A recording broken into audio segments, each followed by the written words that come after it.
He whispered to the doctor, "Don't tell her the truth." He said it like I wasn't there, like my body had become a chair in the room, an object placed for politeness. I remember the way his voice dropped, smooth and firm, the same tone he used when ordering wine at restaurants or correcting my stories at dinner parties. I sat on the exam table in my pale blue gown, the paper beneath me crackling with every breath, and I realized that after 52 years of marriage, my husband didn't see me as a woman anymore, not even as a person with a right to know what was happening inside her own skin. He saw a problem to be managed, an image to be protected. That was the moment something inside me broke so quietly it sounded almost like relief. The doctor hesitated, his pen frozen midair, eyes flicking between us. I stared straight ahead at the poster of a human heart on the wall and waited for someone to acknowledge that I was still in the room. No one did. When we got back to the car, Charles talked about traffic, about dinner reservations, about the neighbor's new fence. I nodded at all the right times. He reached for my hand at the stoplight, the same hand that had signed our mortgage, raised our child, held his mother's hand at her funeral, and I pulled it away, pretending to fix my sleeve. He didn't notice. Maybe he never really did. That night, while he watched his news programs, I sat at the kitchen table and replayed every detail of the appointment in my head. The doctor's glance, the hesitation, the whisper. I felt something tightening inside me, not fear, but a strange kind of curiosity, like a woman standing at the edge of her own life and realizing she could step in any direction she pleased. I took out the old recorder I used to keep for voice memos and left it on the counter, just to see if it still worked. The red light blinked. I pressed record and whispered into it, "I heard you. My name is Beatrice. I am 77 years old. I live alone now, above a bakery that smells of yeast and sugar, and mornings that begin too early. Sometimes the scent drifts through my window before dawn and wakes me gently, and for a second, I forget everything. The whispers, the papers, the courtroom. I make tea in a chipped cup and watch the city stretch itself awake. The baker downstairs, a kind man with flour on his face and music always humming from a small radio, calls me Miss B. He thinks I'm a retired teacher. I let him think that. It's easier than explaining that once I was a wife, a mother, a hostess at endless dinners where I smiled too much and spoke too little. I don't correct people anymore. I save my truth for the pages of a notebook I keep hidden under the loose floorboard by my bed. When I first moved here, I brought only 2 suitcases, one for clothes, one for evidence. Inside the second were printed bank statements, photographs, and a small flash drive containing every recording I made during those last 6 months with Charles. I never meant to become a woman who hides proof, but when someone starts rewriting your reality, you learn to keep receipts. He said I was forgetful, that I left the stove on, that I repeated stories. Maybe I did, but who doesn't at 77? He used it as a weapon, gentle but sharp, a narrative he could feed to our daughter Miranda, to the doctor, even to our friends. "She's not herself these days," he'd say, and they'd nod, sympathetic, relieved it wasn't happening to them. The worst part wasn't his words. It was how easily people accepted them. Age gives others permission to doubt your mind even when it's clearer than theirs. I sometimes wonder if the doctor believed him, or if he simply didn't care enough to question.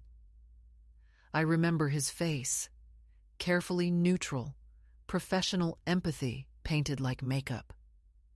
When he told me later that the tests looked fine for now, I smiled as if reassured, though I could see the unease in his eyes.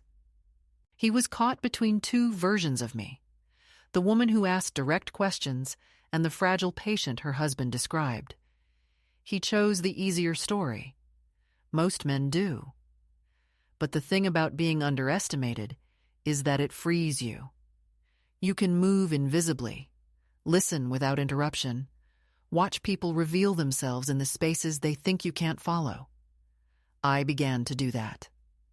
Quietly, methodically, without guilt. Our house then was a museum of silence.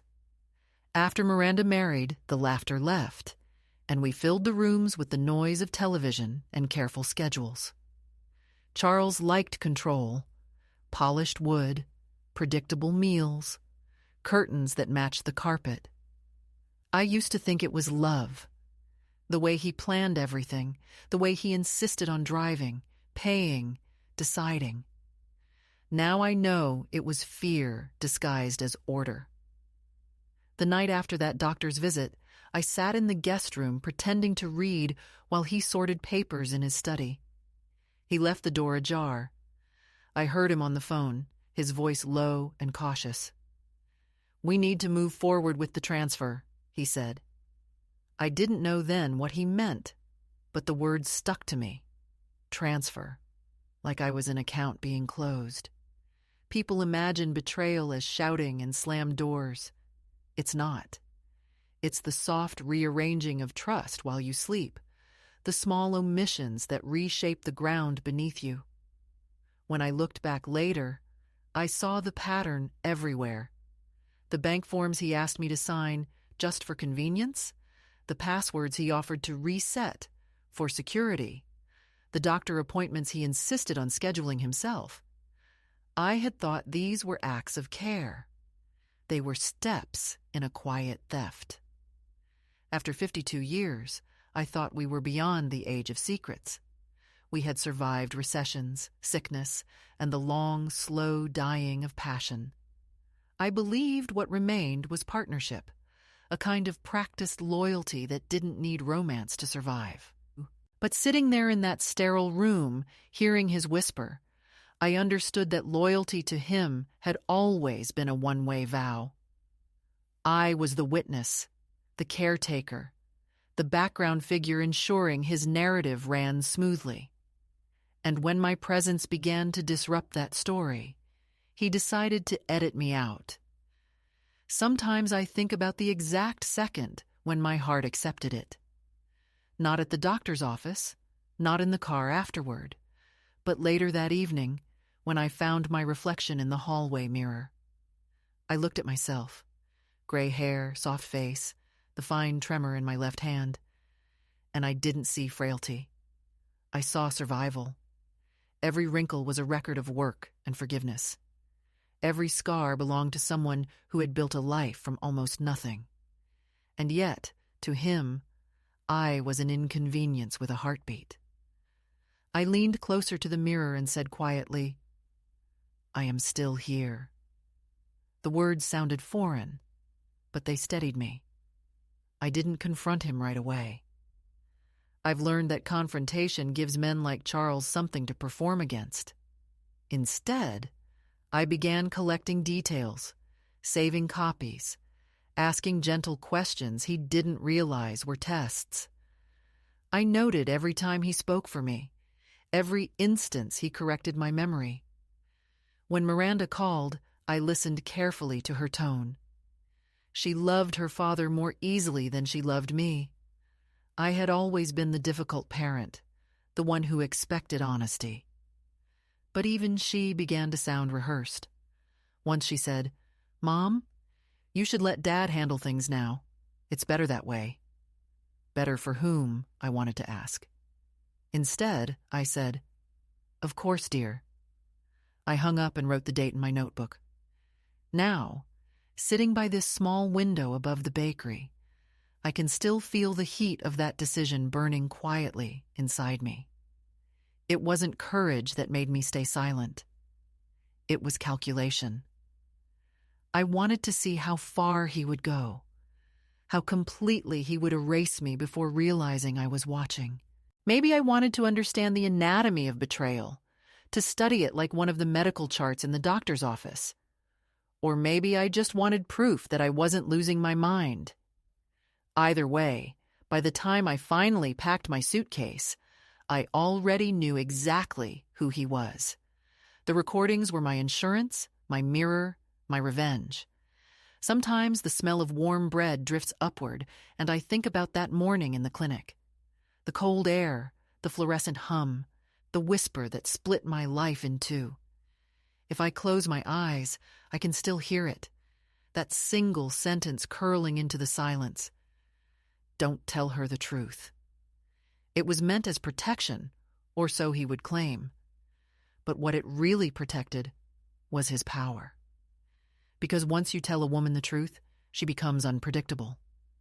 She might ask questions. She might notice the locks changing, the accounts emptying, the house no longer feeling like home.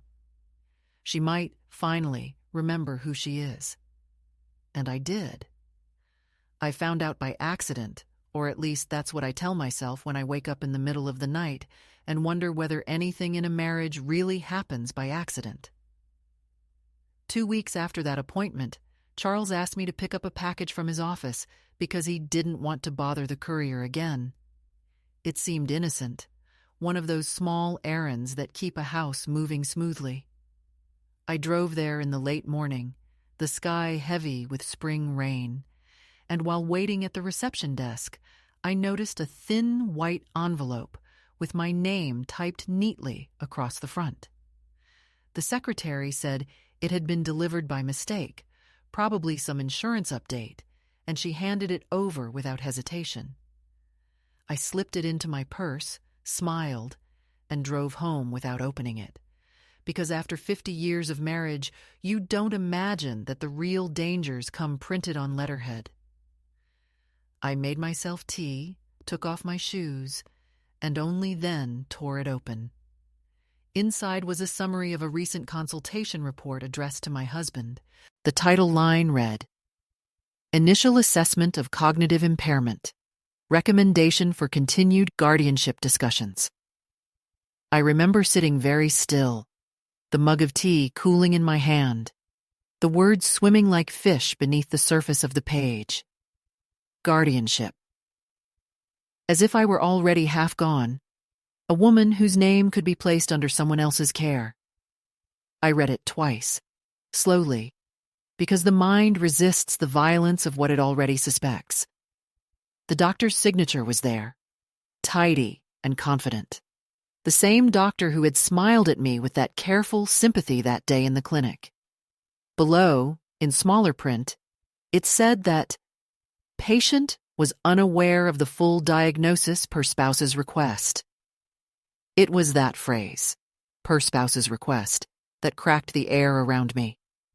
There are betrayals that scream, and there are betrayals that hum quietly, like electricity, constant and invisible.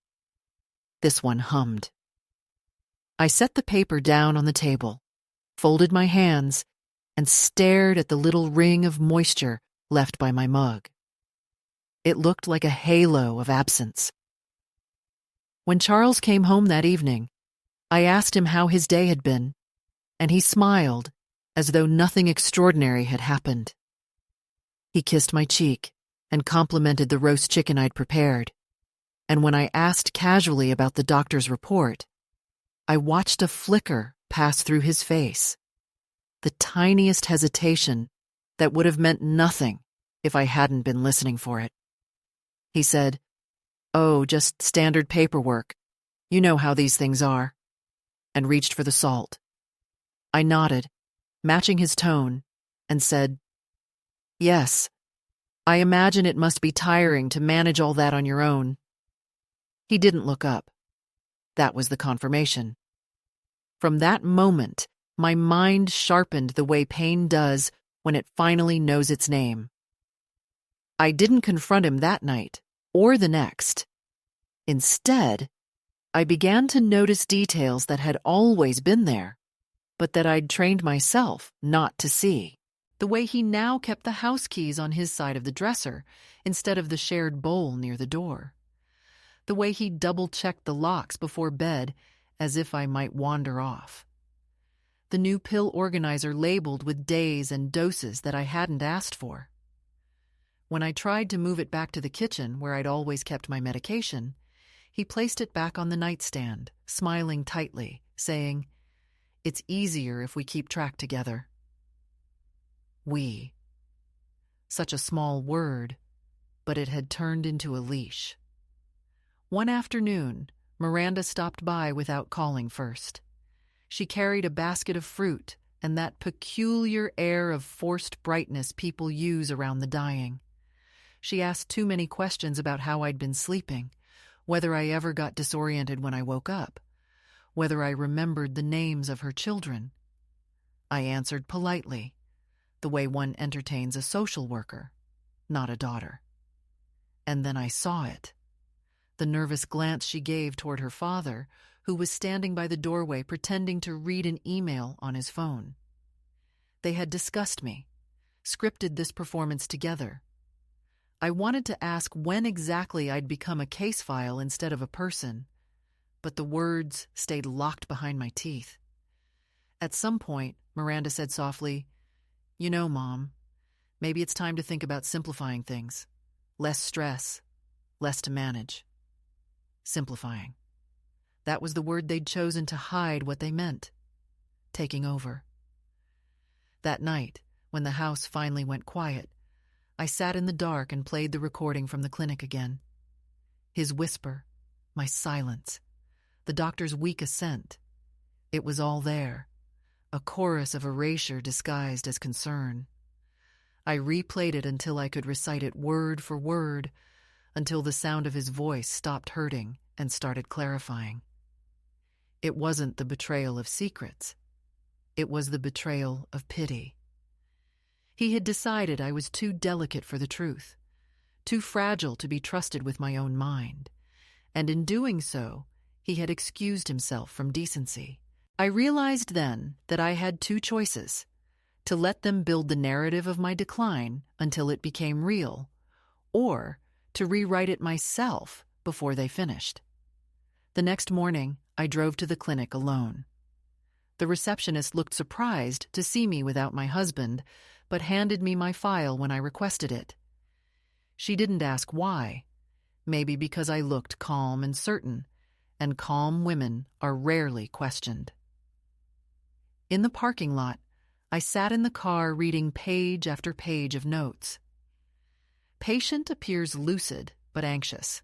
Husband reports memory lapses. Recommend family oversight. Not a single documented test result, not one objective measure of impairment. Just his word, his careful, reasonable word.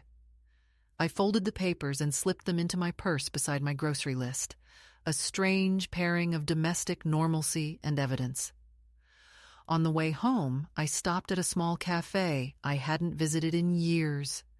I ordered a coffee, black, no sugar, the way I used to drink it before Charles decided it was too harsh for my stomach. I sat by the window, watching the world move without me, and felt something stir in my chest.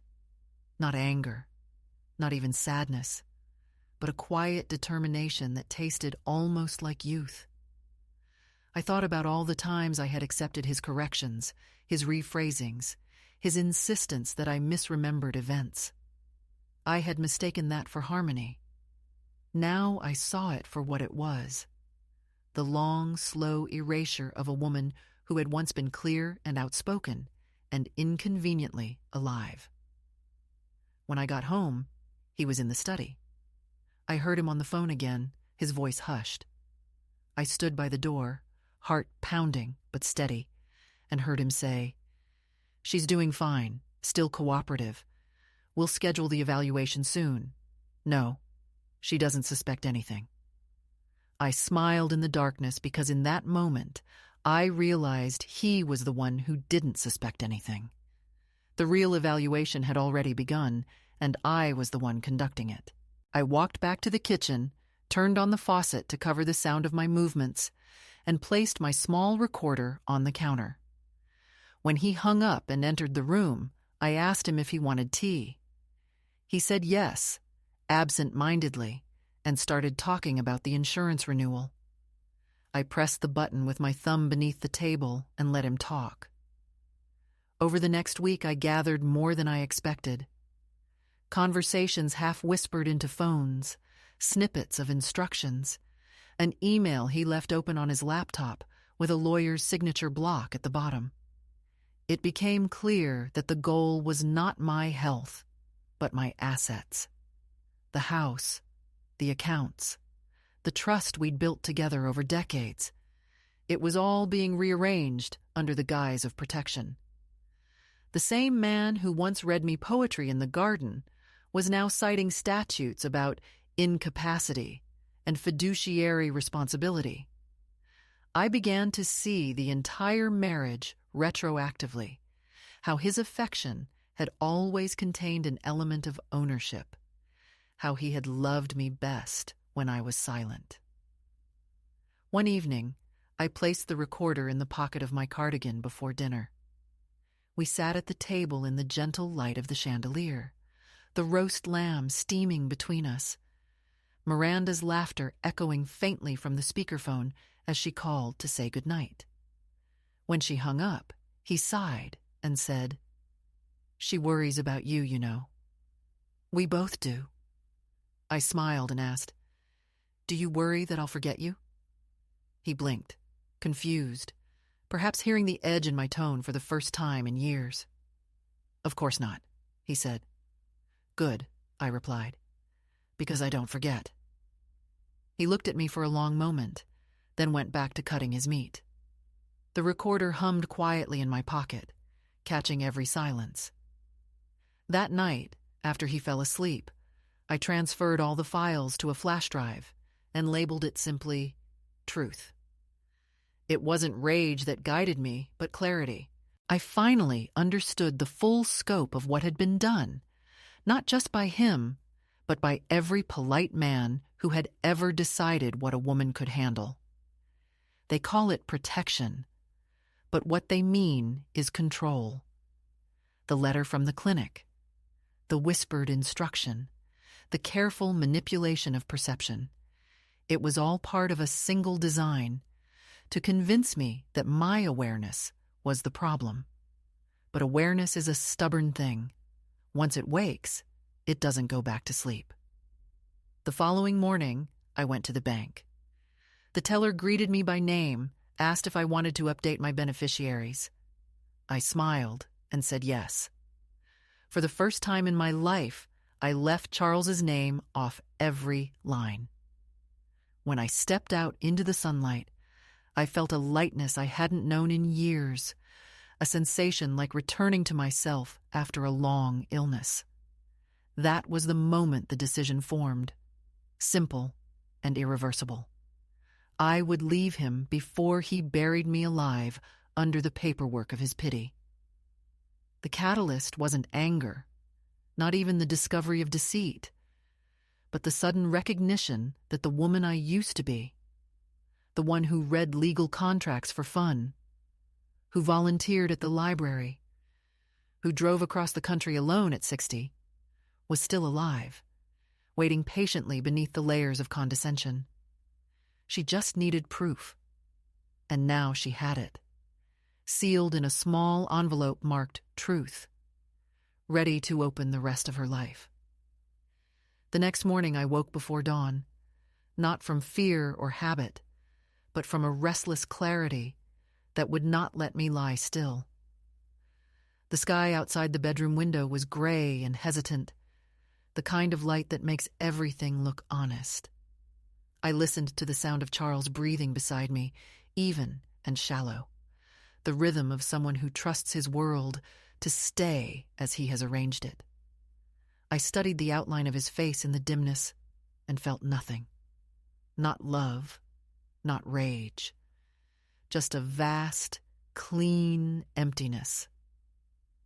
I rose quietly, slipped on my robe, and went to the kitchen, where the air smelled faintly of yesterday's dinner. The recorder was still on the counter where I had left it, a small red dot pulsing like a heartbeat. I played back a few seconds, his voice calm and certain, explaining to someone over the phone that I was doing better, but still not herself. I pressed stop and laughed softly. It was almost elegant, the way he framed his cruelty in the language of care. That day, I began to test the limits of the cage he had built for me. I left the house without telling him. I went for a walk through the neighborhood, the streets lined with tidy lawns and discreet glances from women who had perfected the art of polite surveillance. I walked slowly, not because my body demanded it, but because I wanted to feel what freedom tasted like, even in small, cautious bites. At the pharmacy, I refilled my own prescriptions, ignoring the note on the account that listed Charles as the primary contact. The pharmacist hesitated when she saw it, then looked at me more carefully, perhaps recognizing something in my posture that said not to argue. When I left, the small white paper bag in my hand felt heavier than its contents, like proof of something invisible. Back home, he was waiting in the doorway, his voice too calm. He said he'd been worried, that he'd called the clinic when he couldn't reach me. I told him I'd only gone for a walk, that I still knew how to cross a street. He smiled in that thin way people do when they've already decided you're wrong. "You should have told me," he said. "You shouldn't have asked," I replied. That was the first time I saw a shadow of confusion cross his face, the first small crack in his confidence. He recovered quickly, of course. He always did. But something between us shifted, like furniture slightly moved in the night. You can't see it right away, but the air remembers. Over the next few days, I began to notice how thoroughly he had colonized my world. The calendar on the kitchen wall was filled with appointments he had made, the checkbook balanced in his handwriting, the phone numbers in the contact list changed so that even the plumber's call went through him first. He had made himself indispensable by erasing the parts of me that once acted freely. The realization came slowly, painfully, and with it a new kind of defiance that I hadn't felt in years. I started writing things down again, the dates of his phone calls, the names he mentioned, the moments when his voice softened into that rehearsed tone of concern. It wasn't about revenge yet. It was about memory, about keeping a record that belonged only to me. One afternoon, I caught him in the study with my jewelry box open on the desk. He said he was cleaning it, checking for tarnish, but I saw the small notebook underneath, the one where I had written account numbers years ago. I stood in the doorway and watched him close the lid slowly, his movements too careful. He asked if I needed anything. I said no, and he smiled, relieved. But I could feel my heartbeat steadying, not from panic, but from certainty. That night, after he fell asleep, I took the jewelry box and placed it in the trunk of my car, along with a few other small things that still belonged to me without argument. My mother's rosary, my birth certificate, and the old camera I had stopped using after he said photography was a phase. I told myself I would move them to a safe deposit box soon, though I didn't yet know where. What mattered was that they were out of the house, out of his reach, existing in a space he didn't control. Around that time, Miranda began calling more often. She always started with cheerful questions about the weather, the neighbors, the garden. But inevitably, her voice would tighten, and she would ask whether I was taking my medication, whether I ever got confused about what day it was. The first few times I played along, letting her think she was managing me. Then one morning, when she asked if I remembered her children's birthdays, I recited them all, down to the birth weights. There was a long silence on the other end of the line. "Mom," she said finally, "you don't have to prove anything." I smiled at the phone and said, "Oh, I know." That was the beginning of her doubt, though she wouldn't admit it. The script her father had given her was starting to crumble in her hands. Charles grew more careful as he sensed me slipping from his grasp. He started bringing me tea at odd times of day, as if the gesture could disguise its surveillance. Once, when he set the cup down, I saw his eyes linger on my phone, where it rested on the table. The next morning, I checked and found the location tracking enabled. I turned it off, deleted the shared access, and pretended not to notice when he later mentioned how strange it was that my GPS had stopped updating. "Perhaps it's as forgetful as I am," I said, and his smile froze in place for half a second too long. The days stretched in a strange calm, the surface of our life smooth and brittle. We ate dinner together, watched the evening news, discussed the neighbors as though we were still a couple bound by routine instead of quiet warfare. I played my role carefully, neither submissive nor rebellious, just ordinary enough to keep him comfortable. But inside me, the current was shifting. I began to imagine escape not as drama, but as logistics. Where to go, what to take, how to make each step look accidental. The thought was terrifying and thrilling in equal measure.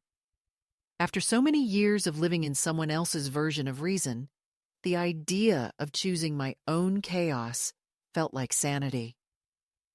One evening, after a long silence, he told me he had scheduled another medical appointment just to follow up. He said the doctor wanted to run a few new tests, nothing serious. I nodded, hiding the flash drive in the pocket of my cardigan. The next day, I called the clinic myself and asked to confirm the appointment. The receptionist hesitated, then said politely that my husband had arranged a competency evaluation.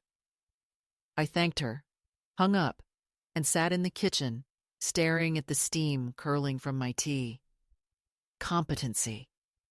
The word was almost elegant in its cruelty, suggesting that a person's entire life could be weighed, measured, and possibly found wanting. That evening, I waited until he was in the shower, and then opened his desk drawer.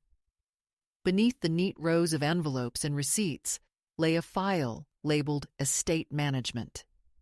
Inside were drafts of documents, letters from a lawyer, and a power of attorney form with my name already printed at the top, the signature line blank. He was preparing to become me, to sign for me, to make my absence official before I was even gone. I folded the papers carefully, took photographs with my phone, and returned them to their exact place.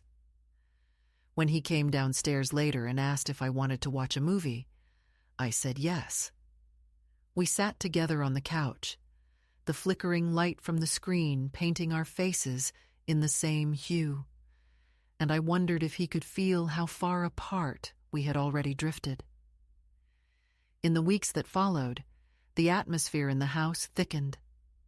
He spoke to me as though addressing a student who might fail an exam at any moment.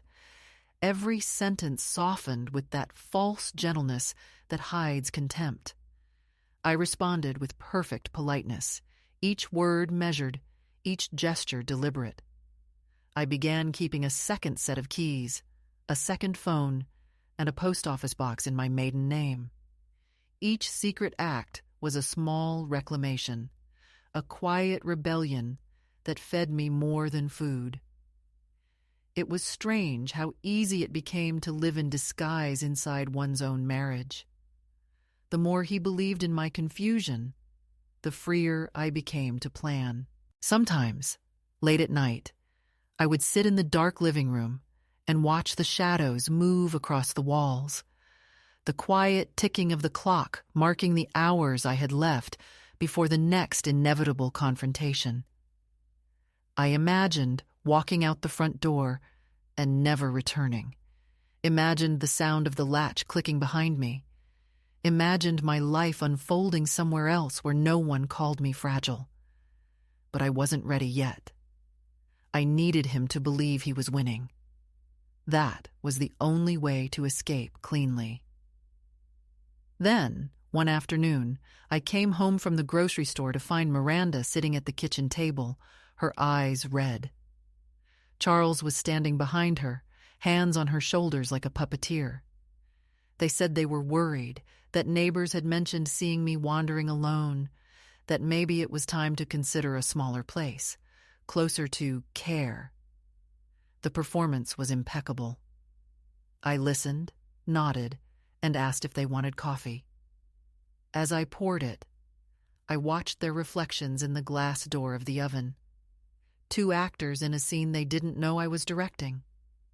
When they left, I sat at the table for a long time, my hands steady, the faint hum of the refrigerator sounding almost like applause.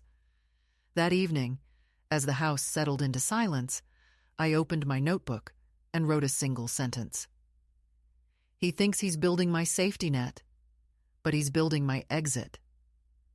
The pen didn't shake. The words looked calm and inevitable.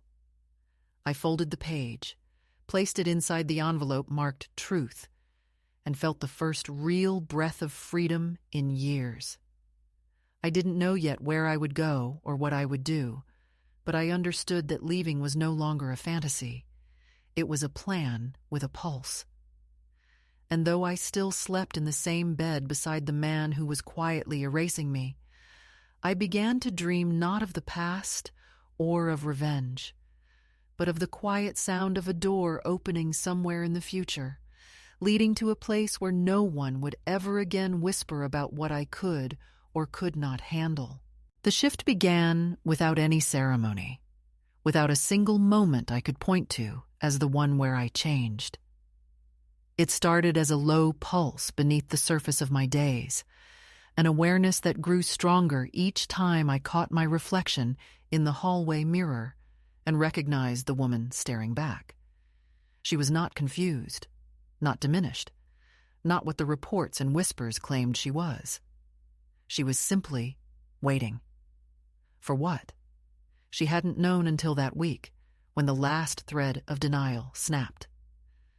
I remember standing at the sink one morning, sunlight spilling through the blinds, watching the dust in the air move like something alive, and thinking that the truth had been there all along, waiting, patient as dust. That was the morning I decided I wouldn't wait for rescue or permission. I would rescue myself, and I would do it so quietly that by the time anyone noticed, I'd already be gone. The first step was information. I drove to the bank, the same branch where Charles and I had opened our first joint account decades ago when we were still young and full of fragile faith in forever. The teller, a young woman with tired eyes and neat handwriting, greeted me with polite efficiency, and I realized she couldn't possibly imagine the decades folded behind my name. When I asked for a full statement of all accounts linked to my Social Security number, she hesitated and said, "Of course, Mrs. Weston, but I believe your husband usually handles these matters." The words landed like an echo of everything I was about to undo. I smiled and said, "Not anymore." There was a flicker of uncertainty in her expression, and then she printed the papers. I thanked her, folded them neatly into my bag, and walked out into the blinding midday light, feeling something that might have been pride, but was quieter, steadier, something closer to returning. At home, I spread the documents across the dining table, the same table where we had eaten hundreds of meals filled with his monologues about business and politics and the decay of manners in the modern world. There were 3 accounts I had known about, and 1 I hadn't. The 4th was in his name only, recently opened, with large transfers from our joint savings.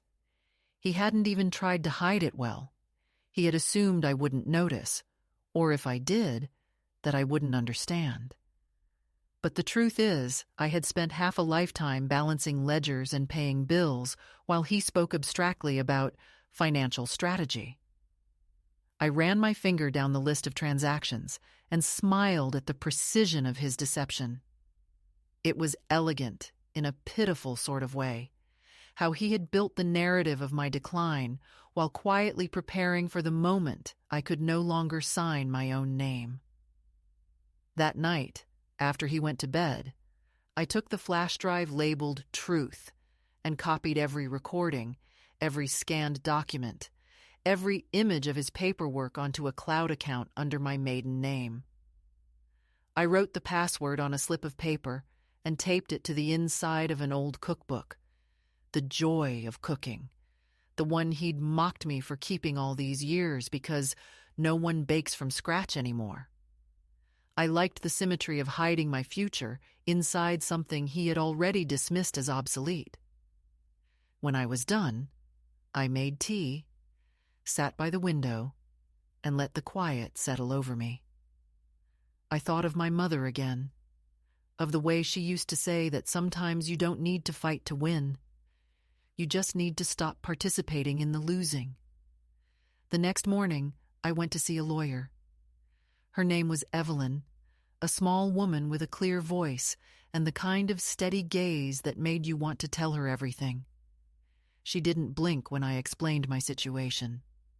She listened, took notes, and when I told her about the recordings, she nodded slowly.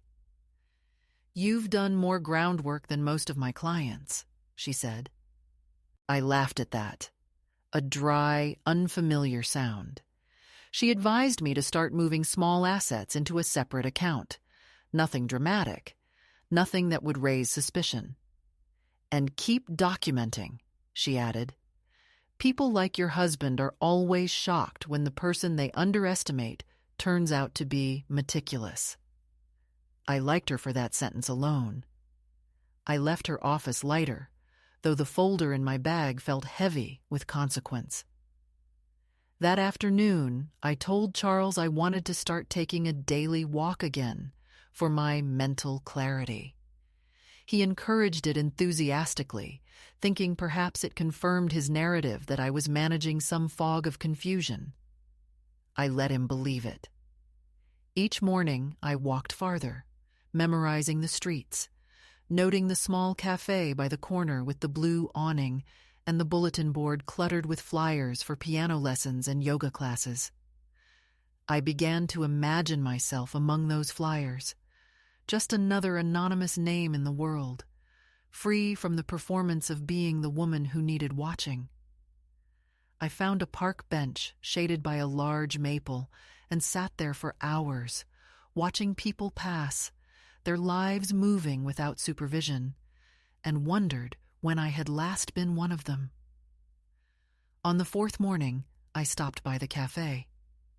The woman behind the counter had kind eyes and a streak of silver in her hair that caught the light beautifully.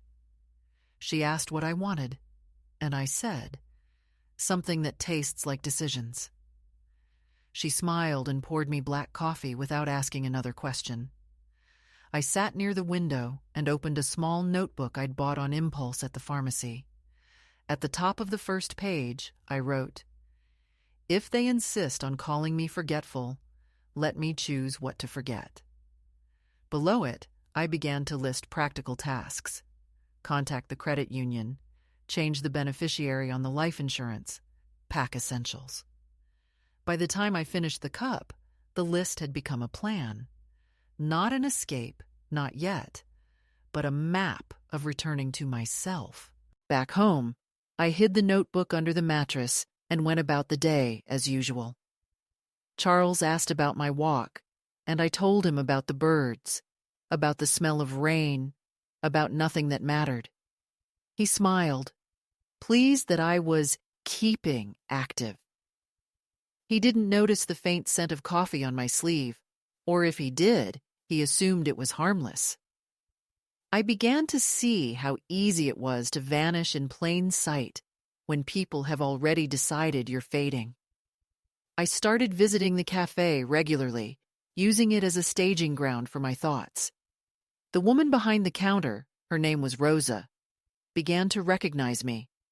She never asked personal questions, only greeted me with a simple, "Good to see you again." That phrase became a small lifeline, a reminder that someone in the world still saw me as present tense. One afternoon, after weeks of quiet preparation, I caught sight of myself in Rosa's mirror behind the counter and didn't flinch. I looked like someone who belonged to herself. I told her I might be moving soon and asked if she knew of any places nearby that rented short-term. She wiped her hands on her apron and said, "Try the notice board by the door. People always post rooms there." I thanked her and left, but the idea stayed with me. That evening, while Charles watched television, I searched online for rentals under a pseudonym. I found one that made me pause. A small apartment above a bakery on the other side of town. Affordable, anonymous, and available immediately. I bookmarked it without yet admitting to myself that I intended to go. The next day, Charles suggested we spend the weekend reviewing financial updates. He laid out spreadsheets and folders across the table, explaining interest rates and dividends as if I were a student in need of instruction. I listened, nodding at intervals, all the while thinking about the bakery apartment. When he finished, he asked if I understood everything. I said I did. Then I looked him straight in the eye and added, "You've always been good with numbers, Charles, but terrible with people." The sentence hung in the air between us, almost invisible, but I could see him register the change in my tone. He laughed softly, said, "I'll take that as a compliment," and gathered the papers. He didn't know it, but that was the last evening he would ever speak to me as his dependent. That night, I couldn't sleep. The moonlight stretched across the ceiling in narrow stripes, and I thought about how many years I had spent lying next to a man who measured love in control and kindness in management. I thought about Miranda, still somewhere between guilt and denial, and about my mother, who once told me that silence could be either a prison or a weapon, depending on who wields it. By dawn, I had decided which kind mine would be. The following morning, I called Rosa from a payphone near the park. It felt oddly thrilling to use something so outdated, like writing a letter by hand. I asked if she could check the bakery address for me, if it was safe, if it seemed real. She laughed and said the landlord was decent, a widower who baked more than he sold. I thanked her, then walked into the nearest branch of my bank and transferred a modest amount to a new account. Enough for rent, enough for distance. The teller didn't ask why. She just handed me the receipt and said, "Take care of yourself." I folded it carefully and thought how strange it was that kindness from strangers can feel more solid than love from those who claim to know you best. By the time I got home, the house felt smaller, the walls too clean, the order oppressive. Charles was in the garden pruning roses with obsessive precision. He looked up and smiled as if nothing in the world could touch him. I stood in the doorway and watched him, realizing that he would never understand the quiet power of leaving before the door slams. In that moment, the decision crystallized fully. I would go soon, not out of vengeance but necessity. I would leave the proof behind in safe hands, and I would step into a life that smelled of yeast and sugar and mornings that belonged to me alone. When he came inside and asked where I'd been, I told him simply, "Out." It was the first honest answer I'd given him in months. He nodded, uninterested, unaware that the woman he thought he was protecting had already begun to disappear in plain sight. I watched him pour himself a drink, the light catching in the glass, and thought, with a calm I hadn't felt in years, that some endings arrive not with a crash, but with the faint, unmistakable sound of a latch turning softly in the dark. The first signs that my departure had begun to take shape were almost invisible, like the faint shift in air pressure before a storm. I started to withdraw pieces of myself from the life Charles had built, quietly and without ceremony. The mornings became my secret hours. He still rose early, but I rose earlier. I would hear him moving about in the bathroom, the dull hum of the razor, the soft slap of aftershave against his skin. And I would sit in the dark of the kitchen with my tea, watching the light stretch slowly across the counter. That was when I planned, refined, and memorized every detail of my next steps.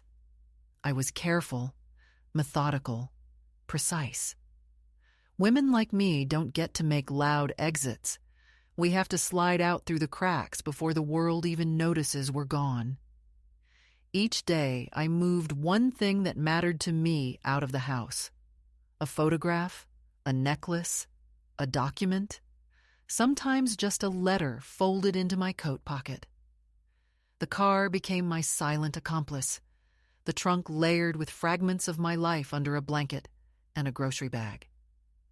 I developed an excuse for every errand: donations, repairs, misplaced items. He never asked too much, convinced that my forgetfulness explained everything. There was satisfaction in that. Being underestimated had become my shield. I could feel the shift inside me. Fear was dissolving into focus. Even my reflection seemed to change. My back straightened, my voice steadied. The tremor in my hands that he always pointed out as proof of fragility all but disappeared. It was Miranda who sensed something first. She called one evening while I was alone, her voice careful, the way people sound when they're reading from a script they didn't write. She said she'd been thinking about me, that maybe it would be good if I stayed with them for a while, that the kids missed me. Her words tumbled over each other, too eager, too rehearsed. I asked if she and her father had discussed this, and she hesitated long enough for me to know she was lying. "He's worried," she said finally, "about how isolated you've become."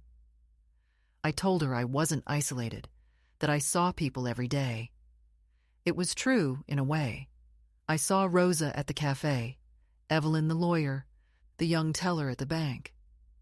I was building a quiet network of witnesses, each one oblivious to the others, but all of them forming a kind of invisible fence around my freedom.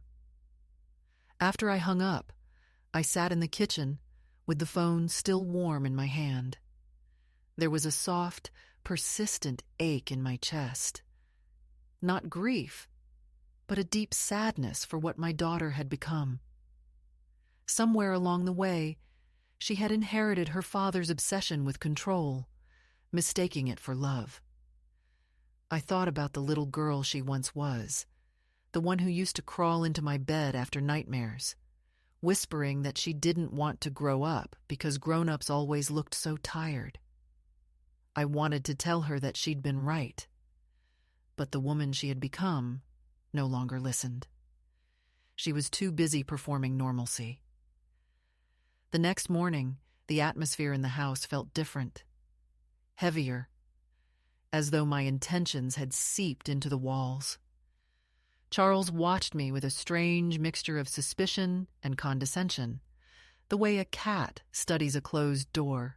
At breakfast, he mentioned that the lawyer handling our estate had called to confirm an appointment he'd scheduled for both of us the following week. His voice was light, casual, but I heard the tension beneath it. I said I'd be happy to come, and he looked faintly surprised. He wasn't expecting compliance. I smiled at him across the table, and for the first time in years, he seemed unsure of what I might do. It was almost tender, that confusion. That day, I went to see Evelyn again. Her office smelled faintly of lemon polish and paper, a scent that made me feel grounded. I handed her a folder with new recordings, fresh notes, and copies of the documents I had photographed from his desk. She listened in silence as I explained what was coming. "He's going to try to establish guardianship," I said. "He's already laid the groundwork." She nodded, flipping through the pages. "Then we'll lay ours," she replied.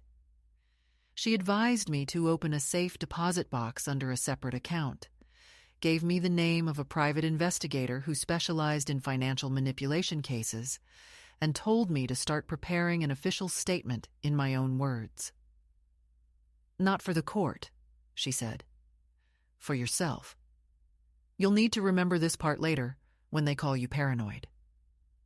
I thanked her and walked out into the rain, feeling both exhausted and more alive than I'd felt in years.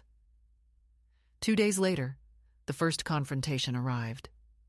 It wasn't dramatic, at least not at first. He came into the kitchen holding an envelope and asked if I'd been in touch with any lawyers. I told him yes. I had sought legal advice about updating my will. His mouth tightened, and for a moment I thought he might shout, but he didn't. Instead, he said, "You know how confusing all this paperwork can be. You shouldn't be making those kinds of decisions alone."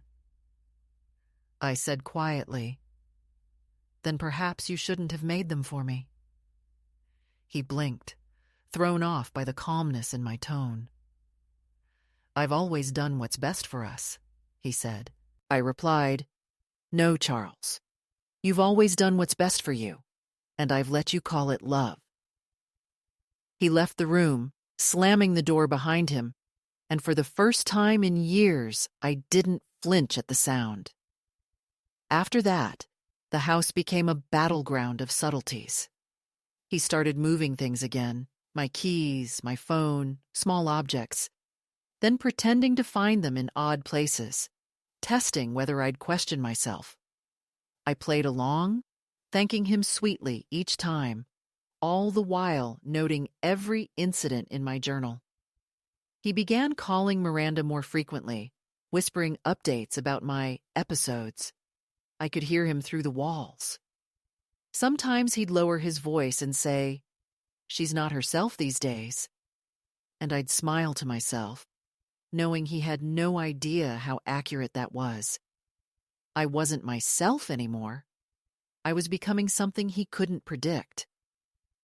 One evening, I returned from the cafe to find a man I didn't know sitting in our living room. He introduced himself as Dr. Howard, a neuropsychologist, and said Charles had asked him to conduct a preliminary evaluation just to establish a baseline. His tone was polite but patronizing, the kind professionals use when they've already decided what they'll write in their report. I offered him tea, made conversation, and answered his questions with the same measured patience I used to use with students during my brief teaching years.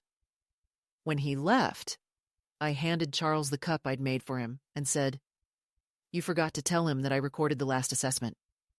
He froze, his hand midair. "You what?" he said softly. "I record everything now," I replied, smiling. He didn't speak for the rest of the evening. After that, the calls from Miranda stopped for a while. I imagine he told her that I was becoming difficult. I could feel the machinery of his narrative grinding to a halt, gears slipping, the story no longer fitting the facts. He began leaving early in the mornings, returning late, pretending to be busy with errands. I used those hours to prepare. I had already packed 2 suitcases and hidden them in the trunk of the car under a layer of grocery bags. I set up automatic payments for the bakery apartment, sent Rosa a short note with the first month's rent, and arranged with Evelyn to have all correspondence forwarded to her office. Each step was another thread cut cleanly from the tapestry of our shared life. Then came the visit from Miranda. It was a Sunday afternoon, humid and heavy. I was in the garden trimming the lavender when I saw her car pull up. She looked pale, tired, her smile too tight. She hugged me quickly, then walked straight into the house. Charles followed a few minutes later. They sat me down in the living room like a tribunal. Miranda spoke first, her voice trembling with the effort to sound calm. She said they had been talking, that they were concerned about my well-being, that it might be best to arrange for some professional supervision at home. She used phrases like quality of life and peace of mind, as though reading from a brochure. I listened without interruption. When she finished, I looked at her and said, "You sound just like your father." Her face crumpled for a moment, then hardened. "I'm trying to help you, Mom." I nodded slowly. "Then stop helping." Charles intervened then, his tone smooth, rehearsed. "B, we're just thinking ahead. If anything were to happen to you, I'd want to be sure everything was handled properly." I turned to him and said quietly, "Something already happened to me, Charles. You." The silence that followed was sharp enough to cut through the years between us. He stood up, muttered something about needing air, and left the room. Miranda stayed seated, her hands trembling in her lap. For a moment, she looked like the little girl I used to know. She whispered, "Why are you doing this?" I answered, "Because you've both mistaken obedience for sanity." After she left, I went upstairs and opened the closet. The sight of my packed suitcase calmed me. I wasn't running away. I was walking toward clarity. That night, while Charles slept, I placed an envelope on his desk. Inside were photocopies of the bank statements, the guardianship report, and a note written in my neatest handwriting. I am not confused. I am informed. When I woke in the morning, he was already gone. The envelope had disappeared, and so had the framed wedding photograph from the hallway. The following days were strange, almost peaceful. He stopped speaking to me except for brief, polite exchanges about groceries or bills. The tension in the house had shifted into a waiting silence, thick but bearable. I knew he was preparing something final. I could sense it in the careful way he avoided eye contact. Then one evening, I returned from the cafe to find a letter on the kitchen counter. It was from his lawyer, informing me that Charles had filed a petition to assume full financial guardianship on the grounds of progressive cognitive decline. There was a court date 3 weeks away. I sat down, folded the letter, and began to laugh. Not because it was funny, but because the absurdity had finally completed its circle. The man who had once depended on me for every practical decision was now claiming I was incapable of managing my own life. The irony was so perfect, it almost felt divine. I didn't cry. I didn't call anyone. Instead, I opened my laptop and began writing my own statement, the one Evelyn had told me to prepare. It wasn't for the court.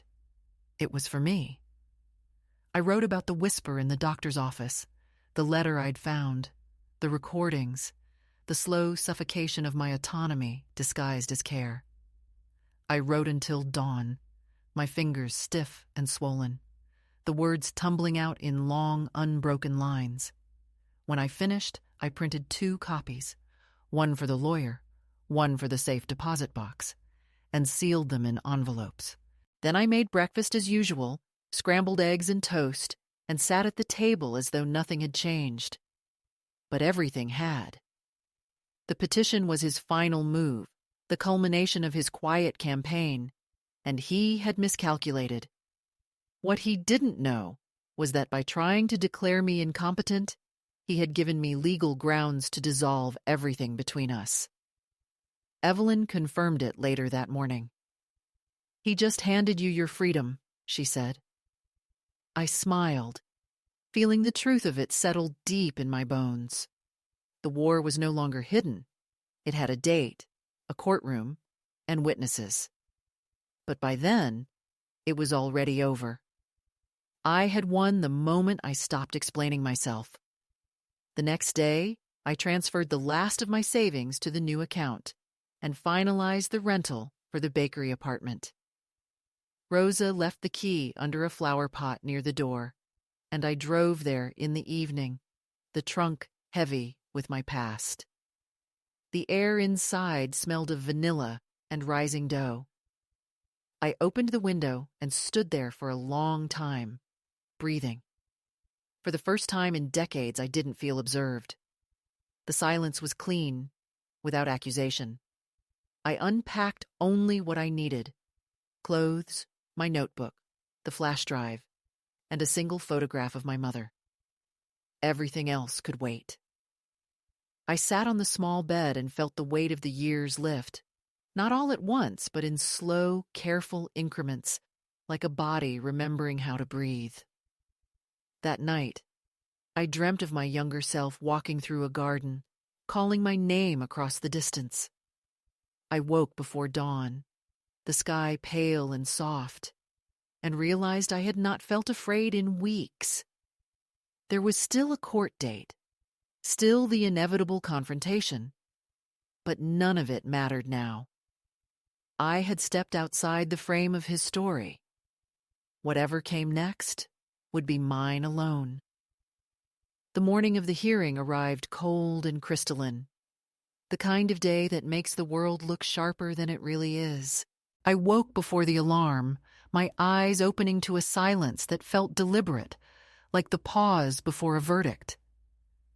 I had spent the night in the bakery apartment, the scent of fresh bread rising through the floorboards, mingling with my anxiety until I couldn't tell them apart.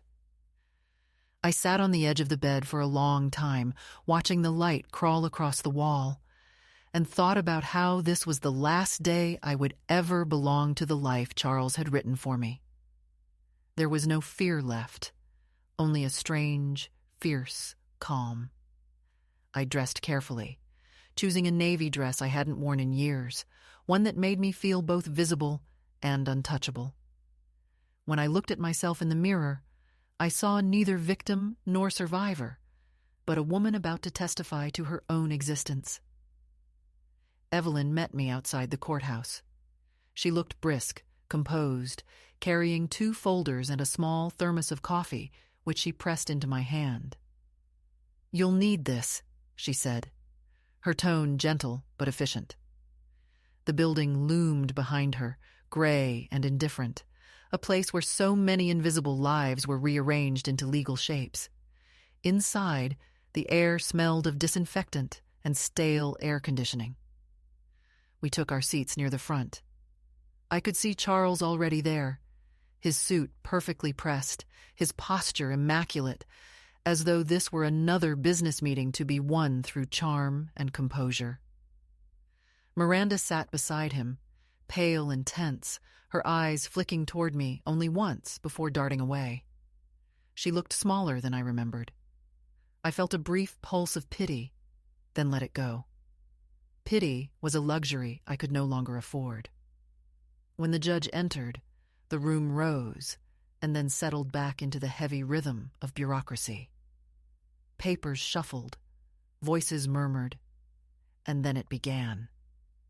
Charles's lawyer spoke first, his tone smooth and professional, presenting their narrative with the precision of someone confident that the truth was already on his side.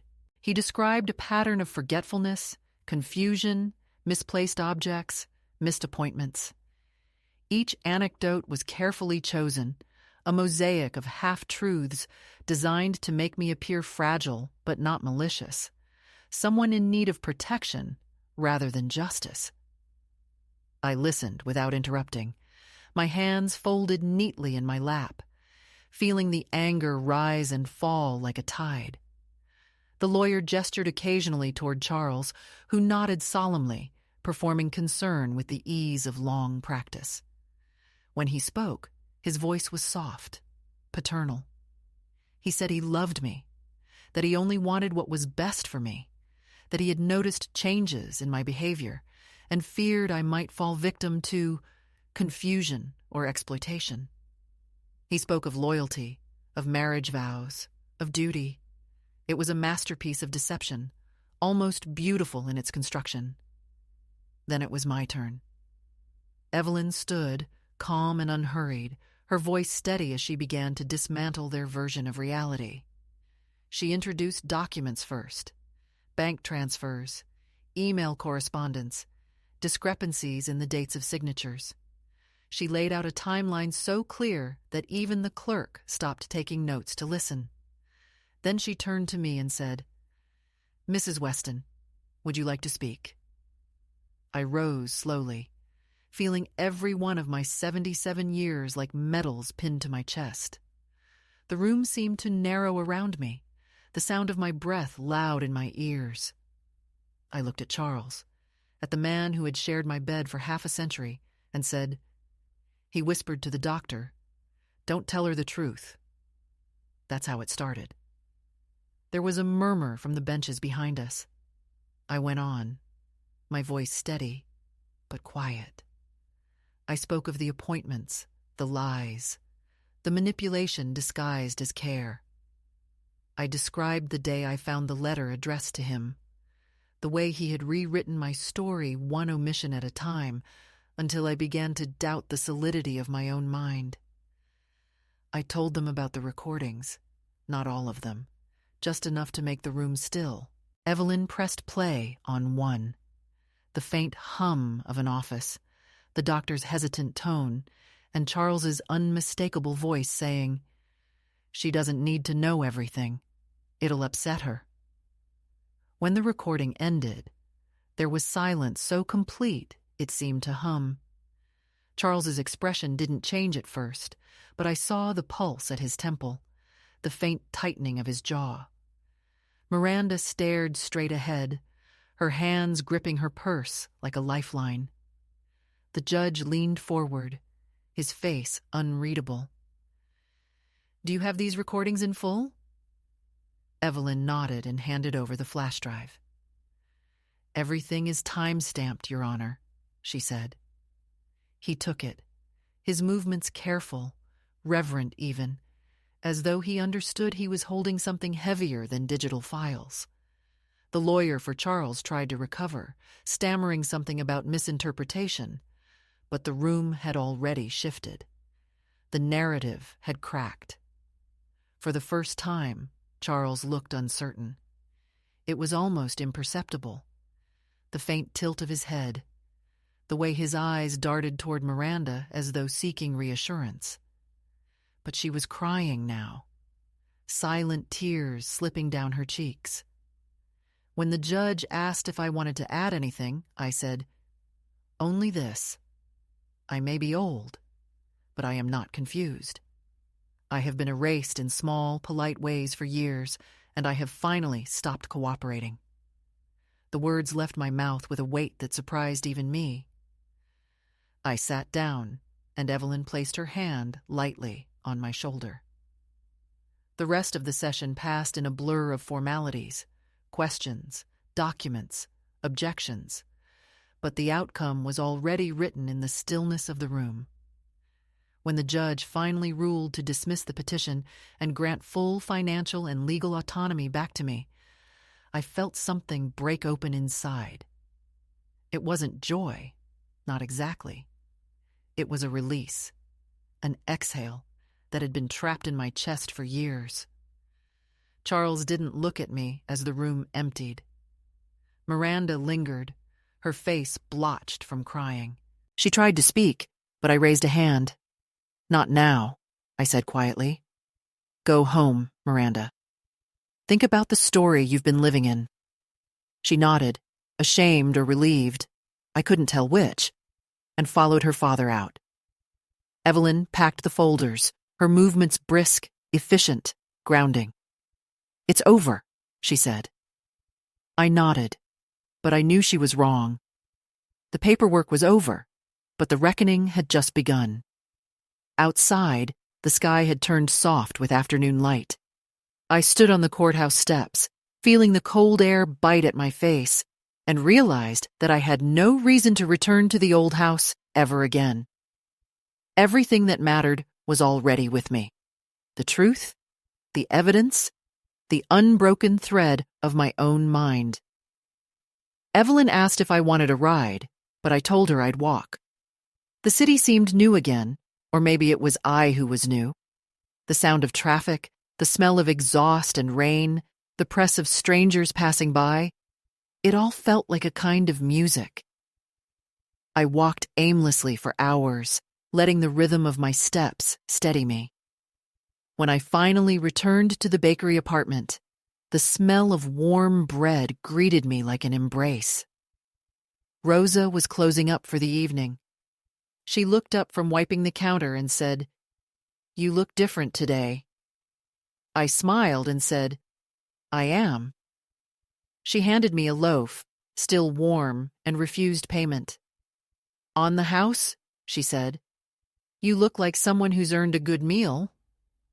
I thanked her and climbed the stairs slowly, the bread tucked against my chest like a small, living thing. Upstairs, I set the loaf on the table and poured myself a glass of wine. The air outside had turned blue with dusk. I opened the window and listened to the city breathing below me, a pulse of engines and voices and lives continuing, indifferent and beautiful. I thought about Charles then, not with hatred, but with a kind of detached wonder. How fragile power is when it depends on someone else's silence. He had built his entire identity on the assumption that I would never speak. The truth had undone him in less than an hour.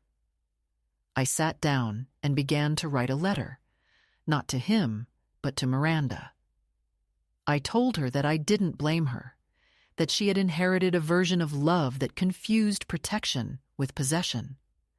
I told her that one day, when she is old and someone tries to speak for her, she will remember this, and maybe she will forgive me for walking away. I didn't know if I would send it. Some truths don't need delivery. They just need to be written so they exist.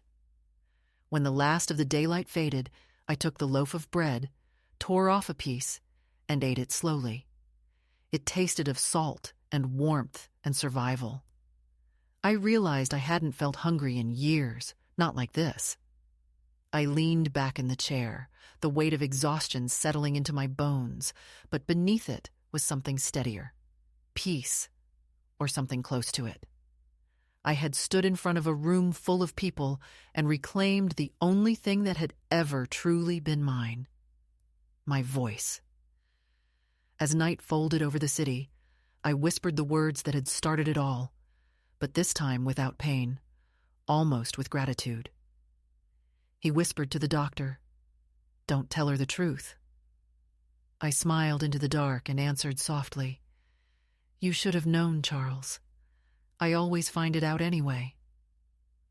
The days after the hearing unfolded in a stillness that felt almost sacred. The city continued its indifferent pulse below my window, but within the bakery apartment, time had slowed to a quiet rhythm of ordinary gestures that had once seemed impossible to me. I woke each morning before dawn, not from fear or habit, but from the simple desire to greet the day on my own terms. The scent of bread drifted upward from the bakery beneath me, warm and insistent, filling the small rooms with a sense of continuity I hadn't felt in years. I would sit by the window with my cup of tea, watch the light rise over the rooftops, and think of how strange it was to begin a life at 77, with nothing left to prove and everything still to feel. The world, it turned out, was not finished with me. In the weeks that followed, I learned how to inhabit solitude without mistaking it for loneliness. The apartment was modest, but full of small mercies. The way the floorboards creaked when I walked, the faint hum of the refrigerator at night, the warmth of the sun that reached my kitchen table for exactly 20 minutes each morning. I bought a second-hand radio from a pawn shop and tuned it to the classical station, letting the music spill through the rooms like water. I cooked, simply. Soups, stews, bread toasted in butter. For the first time in years, I tasted food without the bitterness of resentment. Even washing dishes felt different, not like penance, but like an act of quiet presence. Sometimes, in the late afternoon, I would walk to the park near the river. I liked to sit on the same bench and watch the water moving with slow determination, never hurried, never still. It reminded me of how I wanted to move through the rest of my days, steady, deliberate, without apology. People passed by, couples, joggers, mothers with strollers, and I felt no envy, only a kind of tenderness toward their unawareness. They were still inside the noise of their own lives, the illusions of permanence and possession.